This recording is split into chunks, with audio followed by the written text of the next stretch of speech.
Siapa di sini yang sampai sekarang masih belum percaya kalau misalnya politik itu sangat amat mempengaruhi segala macam aspek dalam hidup kita? Buat lu semua yang masih ada yang belum percaya, biarkan gua kasih satu contoh berita yang lu mungkin gak akan kepikiran kalau misalnya ini dipengaruhi juga sama pemerintah kita. Dimana katanya ada wacana pemerintah RI berencana batasi kuota mahasiswa baru yang masuk kampus negeri. Ini berita rame banget gitu diskusiin, bahkan dari adik-adik kita yang emang pengen masuk ke perguruan tinggi negeri itu pasti shock gitu ya, karena siapa yang nggak pengen gitu masuk ke perguruan tinggi negeri terus habis itu kuliah ke jurusan favoritnya. Tiba-tiba ada wacana kalau misalnya katanya pemerintah kita itu bakal membatasi kuota mahasiswa baru.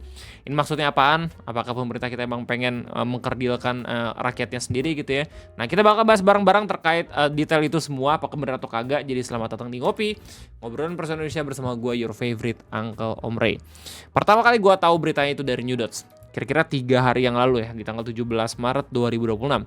Tapi semakin lu menyelam, semakin lu tahu kalau misalnya ini merupakan berita yang udah dirilis beberapa minggu yang lalu. Ada berita yang lebih dulu ngebahas ini dari Detik Education ya, dengan judul pemerintah ingin batasi penerimaan maba di PTN, di mana Wakil Rektor Paramadina bilang ini adalah harapan baru. Kok bisa gitu sih? Ada wacana ngurangin kuota untuk orang-orang masuk kuliah PTN, tapi ada yang bilang kalau misalnya ini merupakan harapan baru.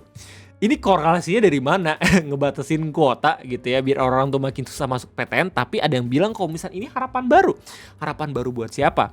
Ya, sebelum kita bakal bahas dan juga baca berita dari Detik Education, ada berita yang lebih penting lagi dari Tempo gitu dengan judul mengapa pemerintah membatasi kuota mahasiswa kampus negeri. Dimana dalam berita ini gitu ya dijelasin kalau misalkan ternyata wacana pengurangan kuota itu udah masuk ke dalam kursi DPR dari tanggal 10 Februari 2026. Di mana Komisi 10 DPR RI itu udah menggelar rapat dengar pendapat umum dari beberapa pihak.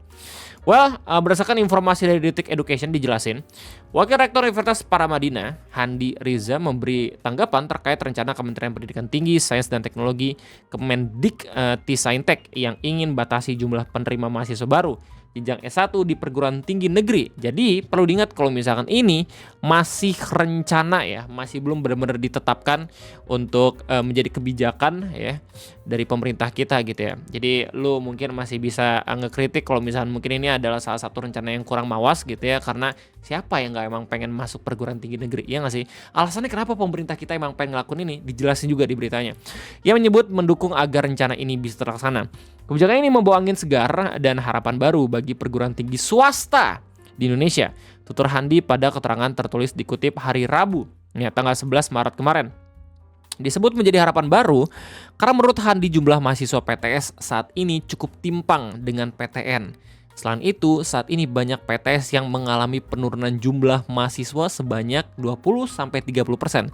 Dari paragraf ini lu bakal tahu alasan kenapa pemerintah kita merencanakan adanya pembatasan kuota masuk untuk perguruan tinggi negeri. Karena orang-orang yang daftar ke perguruan tinggi swasta itu sedikit. Alarm gua.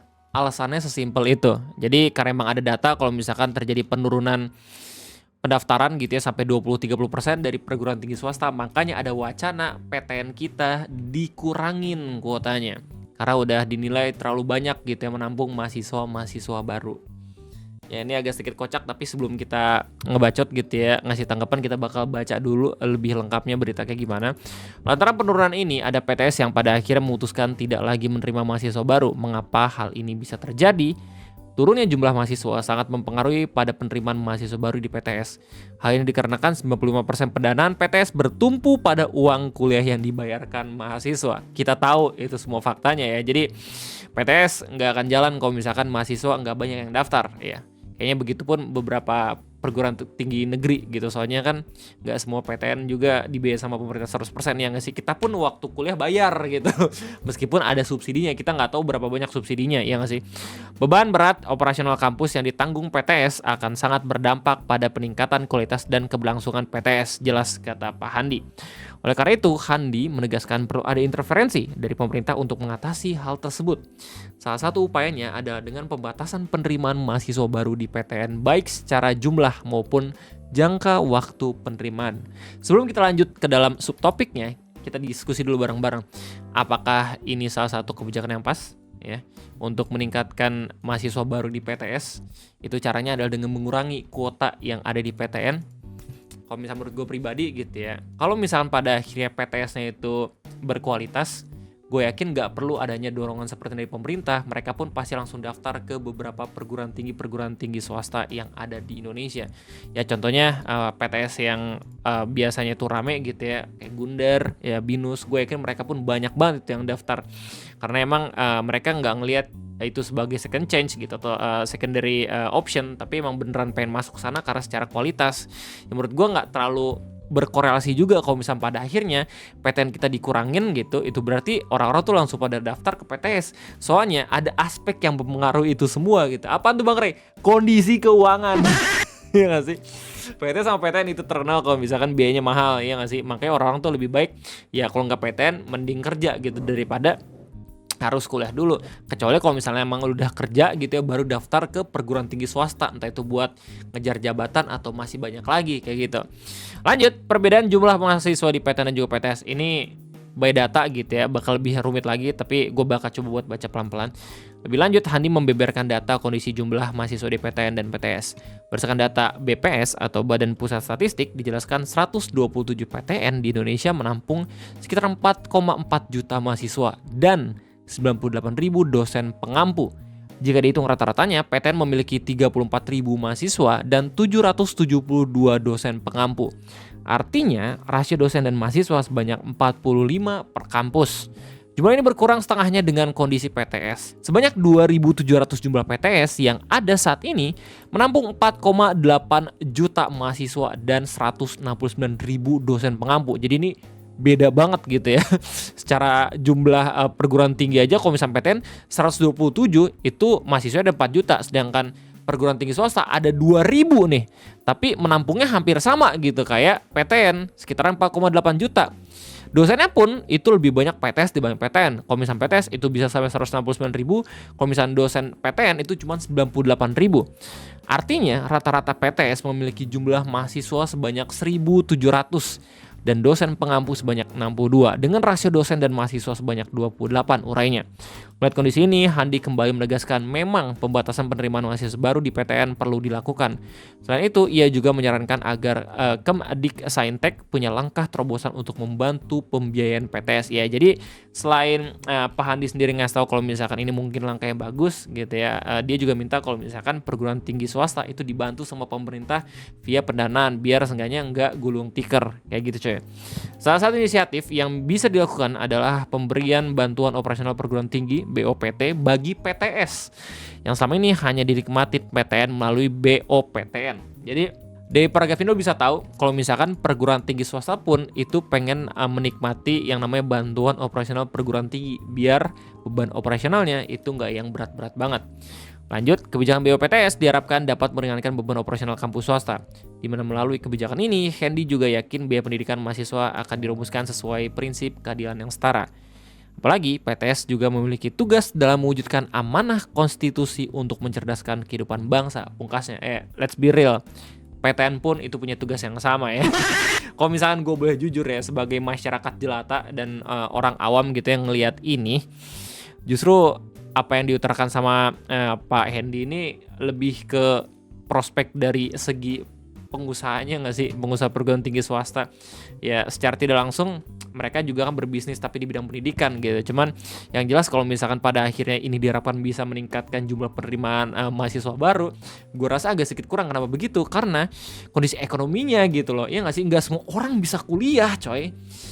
Mungkin orang-orang yang benar-benar pengen tetap bisa kuliah gitu ya di perguruan tinggi swasta itu cuma dari kalangan menengah doang. Dan kalau misalnya dari datanya sekarang, kalangan menengah itu makin terkikis katanya, iya nggak sih, dengan kondisi ekonomi yang terjadi di negara kita tercinta gitu loh.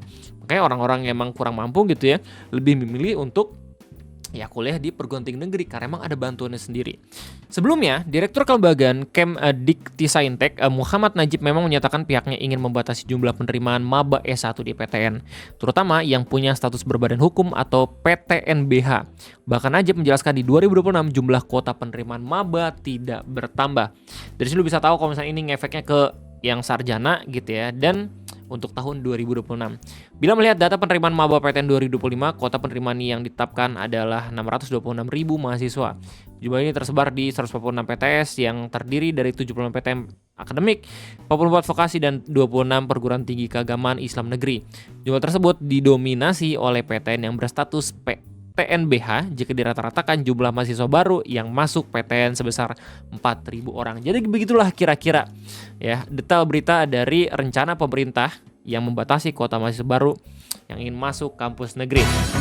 Ya, jadi ini masih rencana, tapi ini ngebuat was-was sebanyak banget adik-adik kita yang emang pengen masuk ke dalam perguruan tinggi negeri, karena itu juga sebagian cita-cita dari mereka semua. Yang sih, yang mind blowingnya adalah gue nemuin satu artikel dari website DPR kita gitu ya, dengan judul Ekosistem Pendidikan Tinggi Harus Sehat, Tak Boleh Bersaing Secara Kuantitas, di mana ada salah satu pendapat dari DPR kita, yaitu Wakil Ketua Komisi 10 ya, Pak Hadrian Irvani, yang meminta wacana pembatasan kuota mahasiswa baru di PTN itu dikaji ulang secara komprehensif, di mana katanya pembatasan diharapkan jangan sampai menciptakan eksklusivitas baru di PTN. Jadi ada anggota DPR yang tidak setuju gitu ya secara tidak langsung dengan adanya rencana ini.